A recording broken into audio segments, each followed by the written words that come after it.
Pastry Kitchen. I'm Emma, and today I'll be showing you how to make these Viennese sandwich cookies. They're a piped spiced cookie dough filled with a cherry buttercream made with fresh cherries.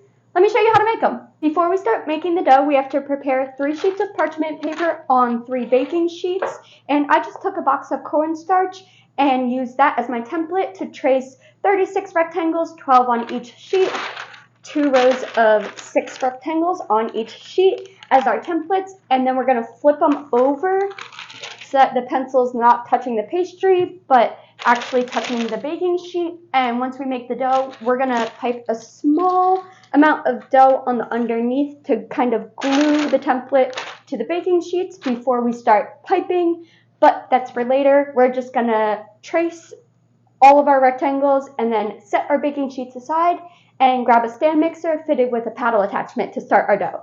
Now we have our stand mixer fitted with the paddle attachment, and we're gonna beat together for 2 to 3 minutes all of the ingredients in front of us. So we need 2 cups or 32 tablespoons of softened unsalted butter, 2/3 a cup of powdered sugar, 2 tablespoons of orange zest, and then 1½ teaspoons of ground cinnamon, 1½ teaspoons of ground cloves, 1½ teaspoons of ground ginger, 1 teaspoon of salt, 1 teaspoon of allspice, 1 teaspoon of ground nutmeg, and ½ teaspoon of black pepper ground.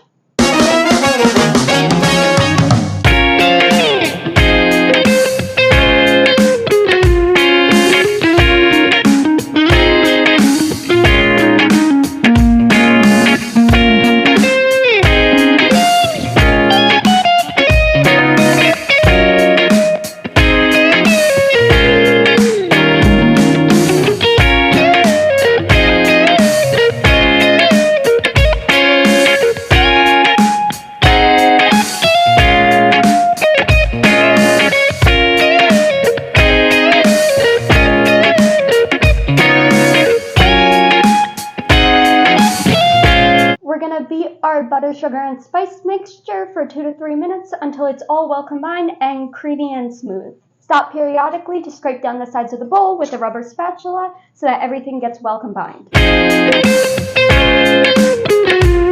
I started by beating the butter with the mixer on low so that the butter, when it was still in large chunks, didn't throw off the weight of the mixer as I was spinning around. But as it started to soften up and get creamy, I turned the mixer up to medium speed to actually beat the butter into a creamy kind of paste texture. Your mixture should look a little something like this. Now in a medium mixing bowl, we're going to sift together 3 1/3 cups of all-purpose flour and 6 tablespoons of cornstarch. Then with the stand mixer on low, we're going to gradually add all of our dry ingredients to the wet ingredients and mix just until well combined, but don't overmix at that point because we will have added the gluten and that will start to deflate the batter if we overmix.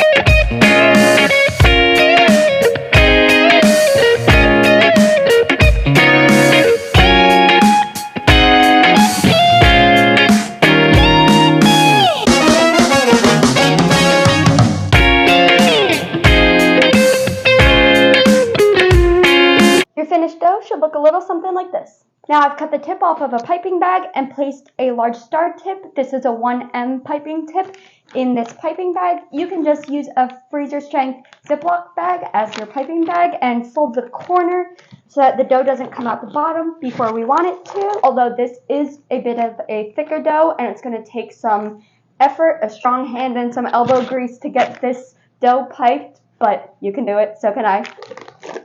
And then we'll place about 1 cup of the dough at a time in the piping bag. And we'll pipe a zigzag swirly design within the rectangles that we traced out earlier, using those as the borders to stay within. I have started by putting a couple dots, 1 in each of the 4 corners of my baking sheet, of dough underneath the parchment paper to kind of glue down our template so that it doesn't shift around as we're trying to pipe on top of it.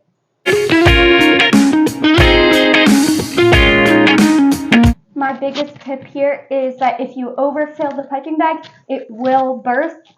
This is not attempt 1 for me. Let's just say I speak from experience.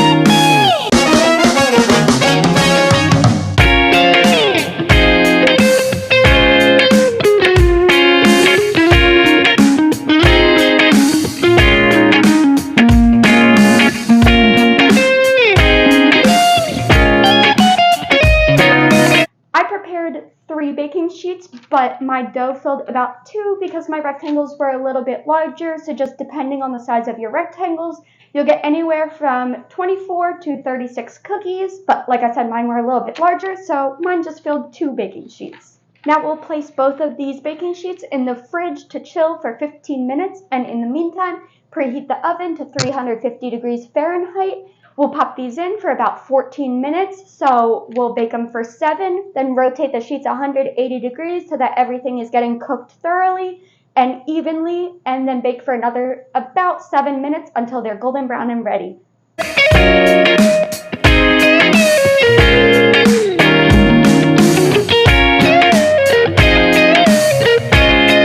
Allow these to cool completely, and then we'll match them up into little sandwich pairs and pipe the cherry buttercream in between. Now I've washed and dried about a half cup of fresh cherries, and I'm just gonna half them so that I can take the pit out, and then we'll blend them up and strain them with a fine mesh strainer into a small bowl. Basically, we need 2 tablespoons of fresh cherry juice for our buttercream, so this is how we're gonna get it.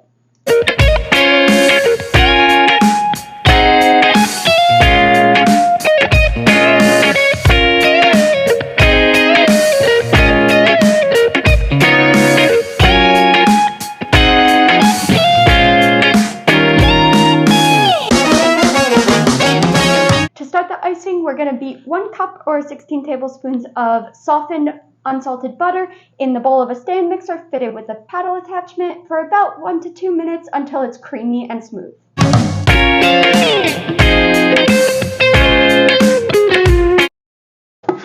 Your mixture should look like this when it's ready. Now scrape down the sides of the bowl with a rubber spatula, and then we'll add half a teaspoon of vanilla extract and a 1/4 teaspoon of salt. Now we'll mix on low speed. Now we'll gradually add 4 cups of powdered sugar, 1 cup at a time, mixing on low speed in between each addition so that we don't have a huge powdered sugar cloud by adding too much at once.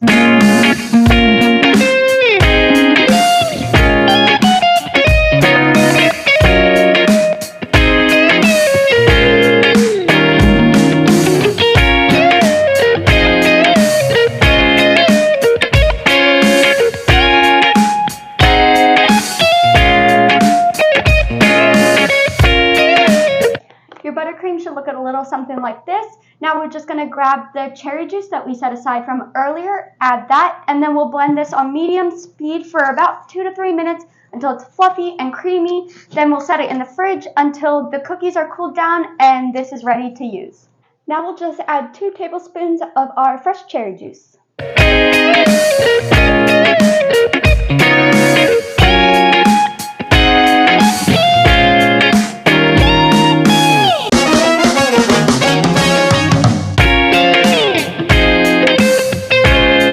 Your finished buttercream should look like this. Just place it in the fridge, keep it cool until the cookies are completely cool, and then we'll be ready to pipe the buttercream onto the cookies. I have my cooled cookies and my cherry buttercream in front of me. I'm just going to transfer the buttercream to a piping bag. I have it fitted with another star tip. It's a 4B piping tip, and I'm just going to add little bits of the icing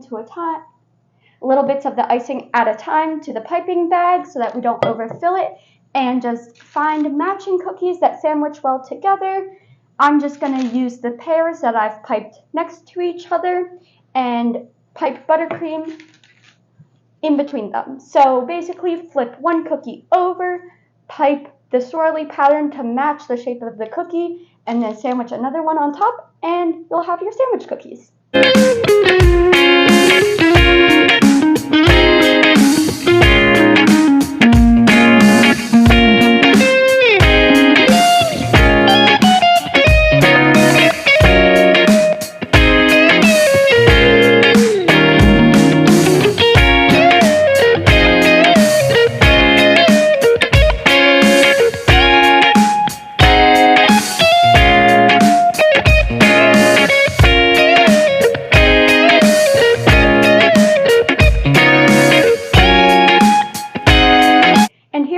Finished Viennese sandwich cookies. I hope you guys love this recipe. Let me know if you try it out. If you like this video, leave a like, subscribe to my channel, and comment down below what you want to bake together next. I can't wait to bake with you again. Bye!